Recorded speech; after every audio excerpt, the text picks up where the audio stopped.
Yeah. Woo! So majestic. We've reached the end of Endurance Week.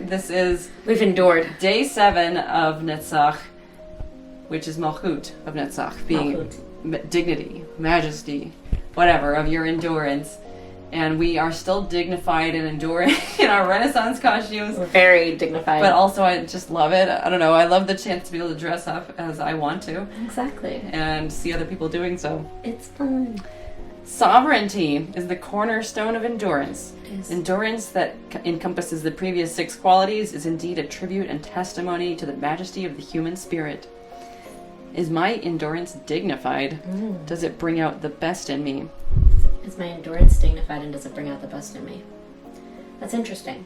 Because I think that we naturally sort of associate that tendency, like the tendency of endurance, that we naturally have the tendency to associate that with like majesty. That means you're doing your best. Like there is a sort of like, if I endure, I am the sovereign of myself, right? I have personal sovereignty in my ability to endure.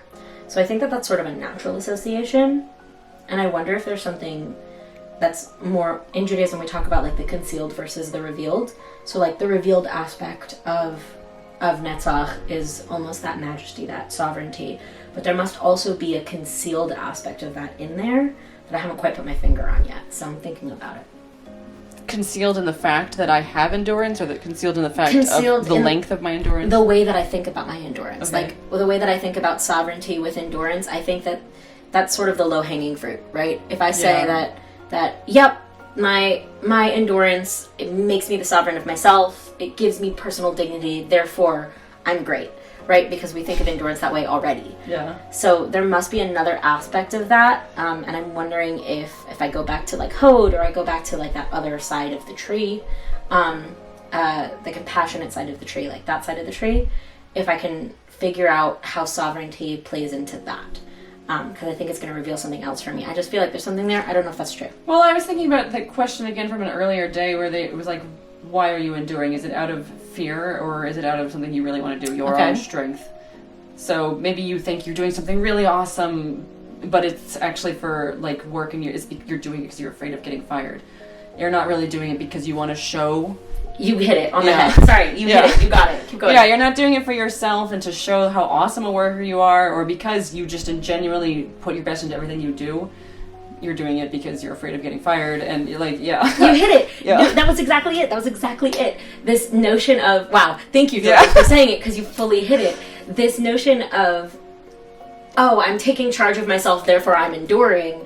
When in reality, that's not actually taking charge of yourself if you're just doing it for the sake of looking like you're doing it, like you've got it all together. Yeah. If you're instead actually the sovereign of yourself, you actually have dignity and personal sovereignty in yourself, then the reason you're making the choices is not because you want to look as if you've got it all together, right? It's not like the social media version of being that girl. Yeah. It's because you actually want this for yourself. It's not loud.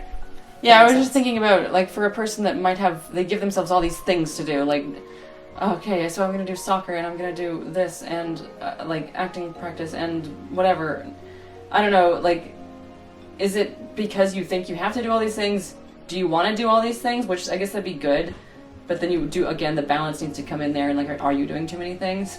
But if you really want to do it, and you love all these things, that's good, but, like, if you're doing it to look good for some reason, or like, I don't know, to impress somebody, like all those cliche like dating, I don't know, 90s movies or something, when the people, I'm gonna learn French because that's how I'm gonna impress him, or whatever, I'm gonna learn guitar because that's how I'm gonna impress her. Like, do you actually want to learn guitar, or are you just doing it for someone else? Like, that just sounds dumb. I don't know. Yeah. No, it's one of the things that I think about is like the choices that I'm making that I don't necessarily want to make, but I'm making because they're good for me. So, strange example, but I have POTS, which is postural orthostatic tachycardia syndrome. And basically, if I take a hot shower, which is my favorite kind of shower on the planet, I get really potsy. I get really lightheaded. It sets off all of my triggers. It's a problem for me. Oh. So one of the things, I know it's frustrating. So one of the things that I talked to my occupational therapist about was taking a lukewarm shower instead of a hot shower. I don't want to do it. I hate doing it. However, it is what is best for me, And so choosing myself and loving myself through it and choosing my own dignity through it means that I have to sacrifice the thing that I quote unquote want for the thing that I actually want. So when we actually engage in personal dignity, we can endure a lukewarm shower for the ability to endure all of the great things I get to do in my life. Why? Because I was just thinking about the opposite. Like, would it be dignified to be like, no, I want to take a hot shower, Right. so I will, and continue to be sick and be like, I'm gonna get through this, and I'm gonna build up a tolerance, but like, is that good endurance? I don't know. That just sounds really insane. Like, if no, it's just that's messy. Like, that is fake endurance, right? That is fake sovereignty. I'm gonna do what I want to do, right? I have the autonomy to do what I want to do. Yeah, I can think of other like people that continue to eat shellfish when they are. I'm thinking of the Dr. Dolittle movie from the 90s. It's like, you do need to know we talked about like boundaries and before, just because you can endure the pain doesn't mean that you should. And like in this case, you definitely just look stupid. Like if you were to continue to go to the doctors to be like, I'm lightheaded again, and I'm I don't know, or like I had had the shellfish again. Then you just look dumb. I don't know. No, at that point you're putting yourself in a position that's not healthy for you. So stop. Yeah, it's not very dignified looking from the outside. No, but do I occasionally have a hot shower when I don't need to do anything else for like the next couple of hours? Absolutely. And then, there you go. Right? Yeah. Because I'm able, and that also tests my ability to endure that hot shower. Like, am I capable of it? And still, not yet, but maybe one day I will be. Oh. Who knows? When faced with hardships, do I behave like a king or queen, walking proudly with my head up, confident in my God-given strengths, or do I cower and shrivel up in fear? Oh. When I'm faced with hardships. I complain really loudly for like 1 second, and then I get over it and keep going. Yeah, I might too. Or get like really mad at that person and be like, why did they make me do this? Yes. But then I feel like I'd go do the thing anyway. Right. I don't know. In that case, though, I might be more doing it out of fear or to please someone else than because I want to.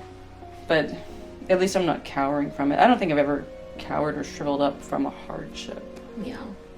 There was one that I tried to, and it was like non-specific. I was just like really in a mood, and my brother looked at me and he was like, "Hayley, you are not behaving like yourself. Like, you are just fully giving into the situation, and it's selfish of you. Figure it out." Because my brother's like my best barometer when it comes to those things, because he fully understands me like better than anybody else on the planet. And the moment he said I was being selfish, because that's like my deepest fear. The moment he said I was being selfish was the moment I was able to pull myself out of it immediately. I was like, "You're right. I'm done." That's one of my fears too. Being selfish? Yeah. Yeah. Or narcissistic or anything like that. I don't know. Yeah. That's it for the questions, and I can't think of what else to say about this. The exercise for the day is fight for a dignified cause. So that's the kind of thing that would take a long time. If you, like, I don't know, environmental rights, that's big for me. I don't do very much. I should do more. Like, I was donating money and stuff. That's about all I can do, besides make sure that I save water and I recycle, whatever, that kind of stuff. I have a hybrid car. I can't buy an electric car. They're too expensive. Yeah. But I can do what I can. But unfortunately, as I found from some past roommates, like, you can't force other people to change either. That's true. And so I guess all you can do is endure and hope and talk to people and be like, "Hey, I learned this cool way to wash dishes where you turn off the water, like, when you're not actually using it." Amazing. Cool. Yeah. And so, like, that's the endurance part of it, is continuing and doing what you can to change people, I guess. Yeah, well, enduring for a dignified cause, right? Like, I like that. I like, environmental. Yeah, so, like, it's the exercise for the day, but really it's like for the rest of your life if you're going to do it right until the thing is accomplished. Yeah, well, take one step towards it. Yeah. Right? Commit to one thing. Yeah. All right. Thank you for making it through 4 weeks with us. And we start on week 5, which is all about Hode. So it'll be very interesting. That's the humility one. How exciting. And we will see you next day, tomorrow. Bye. Bye.